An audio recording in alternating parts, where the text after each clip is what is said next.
before we dive in, make sure to hit that subscribe button so you never miss a story that gets under your skin and leaves you thinking long after the screen goes dark.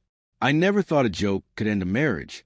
I never thought words tossed carelessly between laughter could become the chisel that cracks the foundation of everything I believed about love.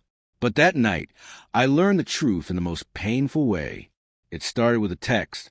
I was sitting on the couch, mindlessly scrolling through emails after a long day, when my phone buzzed. It was her. Not unusual, she always texted. But this one was different. Just a simple line. "I guess you really can't protect me, huh?" I laughed at first. It sounded like something she'd said during one of our silly arguments, a playful jab I'd always brushed off. But the timing was off. There was no context, no preceding conversation. Just those words, lingering on the screen like a warning I didn't yet understand. The next few days were strange. She was distracted, distant, her laughter that usually filled our apartment barely a whisper. Calls went unanswered, excuses piled up, stuck at work late, forgot my phone. Traffic was awful. And I stupidly questioned myself first. Was I too controlling? Too distant? Was I imagining things? But suspicion has a way of growing quietly. I noticed small things.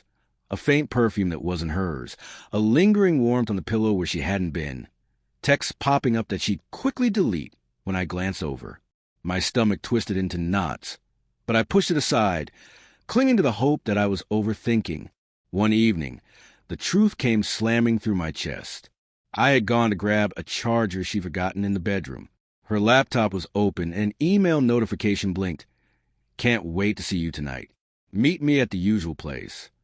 My hands froze. My heart hammered, so hard I could hear it in my ears. I didn't read further. I didn't need to. Every memory, every whispered, "I love you," every night spent in what I thought was comfort, suddenly felt like a lie. The world tilted on its axis, and I realized something I couldn't unlearn. She had been seeing someone else, and she had been laughing while I thought our life was real. I confronted her that night. My voice trembled, not with fear, but with a grief I hadn't known I could carry. "Why?" was all I could manage. "How long?" She looked at me, eyes wide, not with shame, but with a kind of defiance I didn't expect. "It was never meant to hurt you," she said, her tone casual, like we were discussing the weather. I just needed something different. Something exciting. Something different. Something exciting. I wanted to scream, to throw something, to make her feel the hollow cavern she had carved into me. But I didn't, because in that moment, I saw the truth about us and about myself. I saw a man who had given everything to someone who could joke about his inability to protect her, and then shatter his world without a second thought. I walked away. I didn't yell. I didn't plead. I simply left, my hands in my pockets, the weight of disbelief pressing me down. And I didn't look back. Not once. In the days that followed, memories became weapons. I remembered her smile that now felt sharp, her gentle touches that now stung, the nights we spent talking that I now knew were partly lies. And yet, somewhere under the pain, a strange clarity settled in. I realized I didn't need her protection, or hers. I didn't need her love if it came with betrayal tucked in every corner. Healing didn't come overnight. Some nights, the silence of the apartment mocked me. Some days, I caught myself reaching for a phone, for a laugh, for a version of us that never truly existed. But step by step, I rebuilt myself.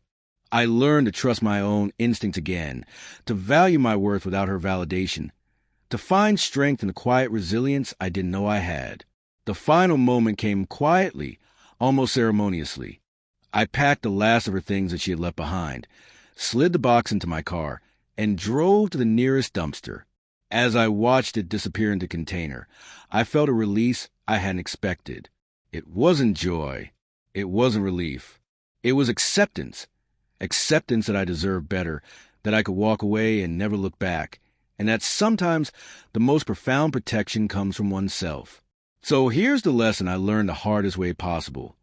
Love can be reckless, betrayal can be brutal, but the courage to leave, to protect yourself, and to reclaim your life, that is yours and yours alone. And if you're here listening, remember this. Never let anyone convince you that their betrayal defines your worth. Walk away, stand tall, and rebuild. Because a man or woman, you are without the lies is stronger than you think.